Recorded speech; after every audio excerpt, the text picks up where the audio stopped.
Race fans, it's time to buckle in and listen to the fastest hour in racing radio. Your driver is a multi-time NASCAR winner and Hall of Famer Mark Martin. We cover racing, grassroots, history, we bench race, we talk life, and most importantly, we smash the loud pedal. It's time to turn some laps on the Mark Martin Podcast. Episode number 37 of the Mark Martin Podcast, and we're going to get into the year 1997. But before we do that, make sure to hit the website, markmartinpod.com, markmartinpod.com. Get all the listen links, subscribe to your favorite podcast player, give us that 5-star rating, and make sure to go back. There's lots of years to listen to on the Mark Martin Podcast. But Mark, the year 1997 we're going to roll into today. Yeah, this is kind of an important year. Kind of setting it up. 96, we went through the season, my first, my winless season since 1989. So, and we'd been on a long streak of winning a race every season, and we went winless in 96. So, here's the thing. When we started that organization, Robin and Steve, there was less than 10 employees, and started building, the 6 team throughout the first year. Well, there's a lot of growth experience during this time. We had, we'd gotten sponsors and bigger sponsors and more going on, and we're going toe to toe with Hendrick and Childress and folks like that out there. So we experienced a lot of growth at Roush Racing, additional teams coming on board, second cars, third cars, that kind of thing. So it was time for us to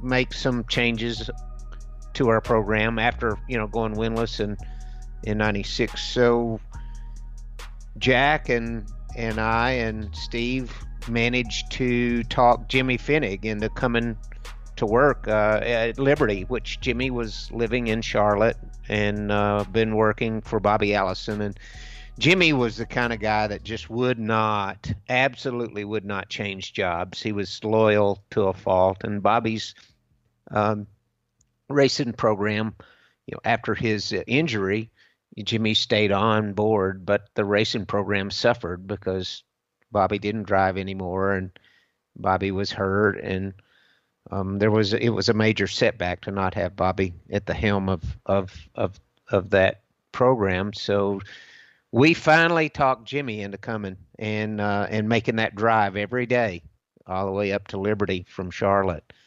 And the exciting thing about that was, for me, is I'd worked with Jimmy in 85 and 86, and we'd won a bunch of races and won an ASA championship.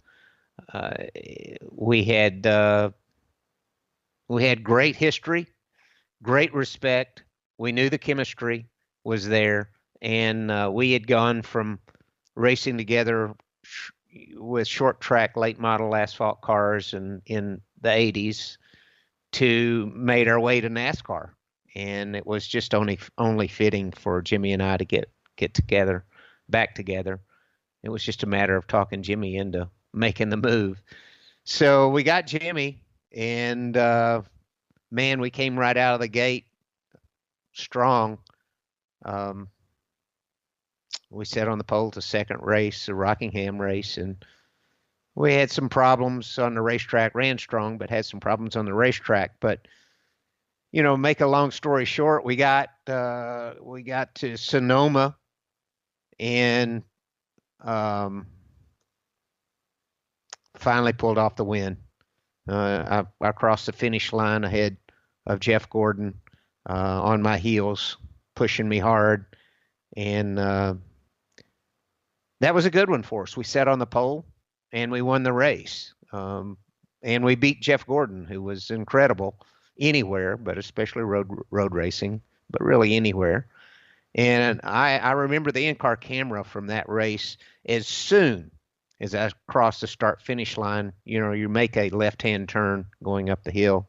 And as soon as I crossed the start-finish line, I let my head go. My head goes all the way over to the right and leans over down to my shoulder. I was so physically and mentally stressed that I didn't have to hold my head up anymore. And it was such an incredible relief because I honestly got to thinking that I might not win another race in my career because it just didn't seem like it would happen. But we did, and we got that, and that was a huge relief. And then we go to Talladega, the next race, and our car is so damn slow, it's pathetic. And I get so pissed off because we're so slow that, back then, before there were any rules against it, everybody had developed high rebound shock absorbers to hold the car down, especially hold the back down, but hold the front down some too. But you could really hold the back down a lot better than you could the front. But they rode rough. I mean, they would shake your teeth out. And so I was just mad in practice, and I come in and I says, both of them qualifying shocks on there. And they looked at me like I was crazy. Bolt them on. And they bolted them on there, and I rolled out there on the racetrack, and I drove it, and oh yeah, now I'm competitive on speed, shaking my teeth out, can't hardly see straight over all the bumps and everything. And I decided I'm going to run them. Nobody's ever had the balls to try to race them. I raced a mild set of those at Daytona in the Bud Shootout, but they were a lot milder than these full-blown qualifiers. And so we did it, and that happened to be a caution-free race. We averaged 188 miles and change an hour, including pit stops and everything. So it's that's the record fastest race ever, NASCAR race, 188 and change, I think it is. And we pulled off the win. That thing beat me to death, but I didn't care. And people could see it during the race. They figured out that those crazy SOBs on the 6 car were running those qualifying shocks, but it was too late for them. It really made a big difference for the car. It picked up the speed when you ran by yourself, but when you put a car behind it, it really picked up the speed. And it was because the back of the car was lower. So when the car behind it picked up the air and didn't let the air fall down on the rear spoiler, it made more difference then than it did when the spoiler was up higher. So we did have quarter panel height rules. Seemed like it was 33 and 34 across the back, 33 and 34 inches off the ground. But it made, but on the racetrack, when the shocks were working, it wouldn't let the car come back up. And of course, when we'd come back in, or you'd slow down, the back of the car would come back up to inspection height. So I was really proud of that win, because that win, well, we won the Busch race as well with those shocks, because I put them on the Busch car too, because it wasn't fast enough either. And so we won the Busch race, and then we won the Cup race, because I think some people recognized that we ran them in the Busch race, but not everybody. And nobody had the balls to run them on a Cup car, because you shouldn't have been able to drive the car. But they handled okay. They did probably extra damage to my back. Year and a half later, I went ahead and had the back surgery and had the fusion on my back. But I was still struggling with the back problems during that time. I just finally gave in and had the surgery done. But we continued after that. So we won 2 races in a row, and we backed that up with a 3rd place at Charlotte and a 2nd at Dover and a 4th at Pocono and a 3rd at Michigan. So we were strong. We were getting it done. Really great team, great group of guys.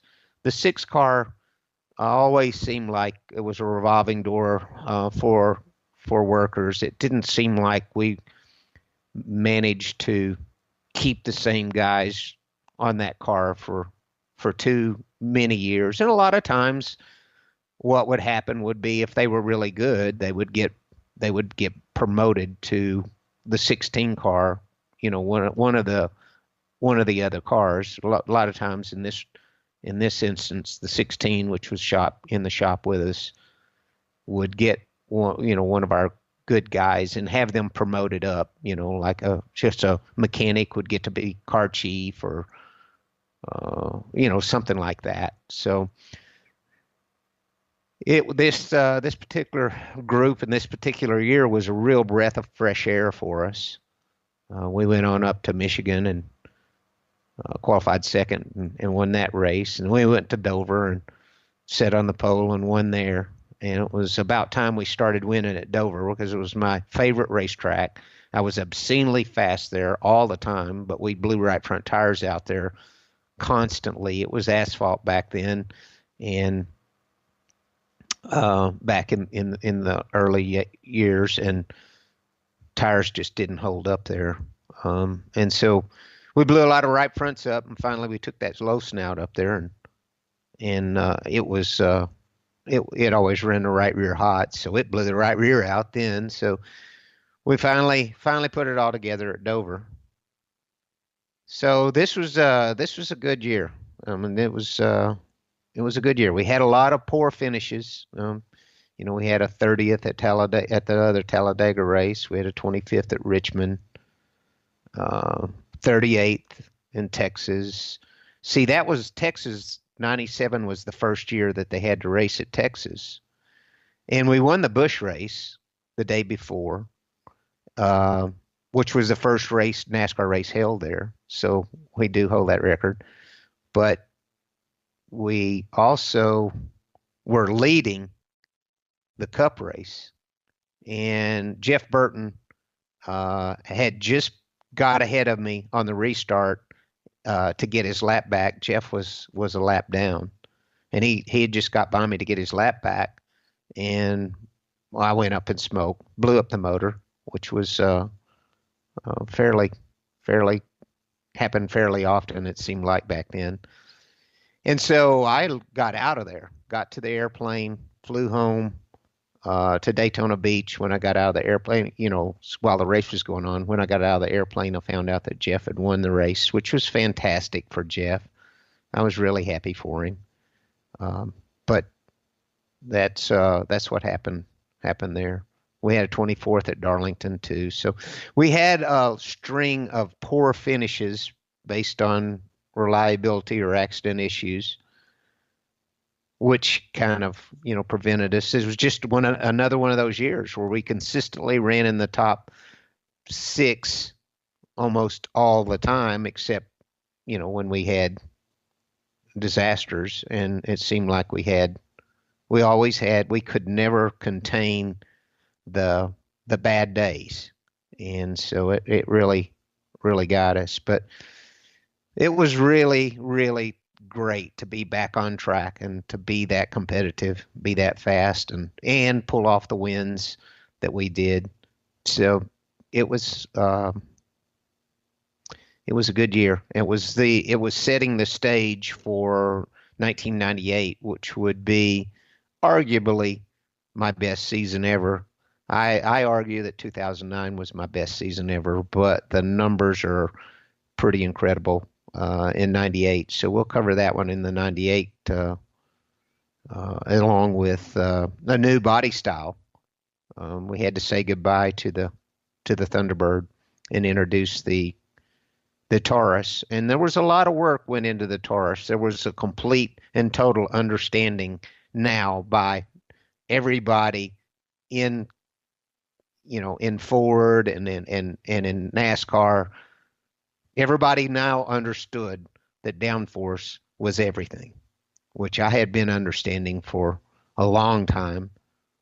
But now we had everyone on board.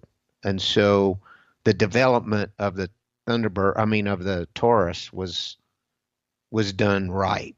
It was done correctly. And this was in a time when NASCAR was always changing the rules to keep the playing field.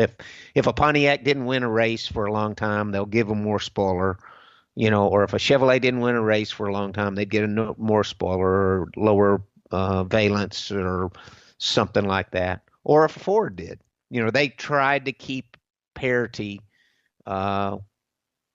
with the different manufacturers and let the manufacturers have, they made them have to run closer to what the stock vehicle silhouette was. And so we'll be discussing all that in the 98 podcast. So tell us about when Jimmy came along. This changed the whole dynamic of the team. Did you feel like you guys were trying some of your ASA tricks and of the trade when that year came around, when 97 came around? Not really, but we were using the same logic that we had used in ASA. Jimmy and I, were just dirty hands racers. This was still prior to engineers, involved in our programs to any serious degree. So it was Jimmy and I with the same kind of thought process as we did, as we had successfully gone from racing short tracks in Wisconsin and late models to NASCAR. And Jimmy's first year, I think his first race as Bobby Allison's crew chief, he won as crew chief, the Daytona 500. So Jimmy had some success in his own right, not only at Daytona, but that car had been fast a lot, and Jimmy had learned a lot away from me, and I'd learned a lot, since we had worked together in 85 and 86. And so based on the things that he knew and the things that I knew, which were really just minor evolution from 85 and 86, we just put stuff out on the racetrack that was common sense, downforce and handling. We didn't have any control over what went under the hood, and we didn't pay any attention to that. We paid attention to downforce and suspension and handling tires, and we just we kept our eye on that target. Well, that concludes episode number 37, 1997 of the Mark Martin Podcast. Again, hit that website, markmartinpod.com, markmartinpod.com, and get all the listen links and the old episodes of the Mark Martin Podcast. Thank you for subscribing and listening to the Mark Martin Podcast. Remember to give us a 5-star rating in your app store. Connect with us on Facebook, Twitter, and Instagram at Mark Martin POD. The Mark Martin Podcast is a production of the Accelerated Podcast Network.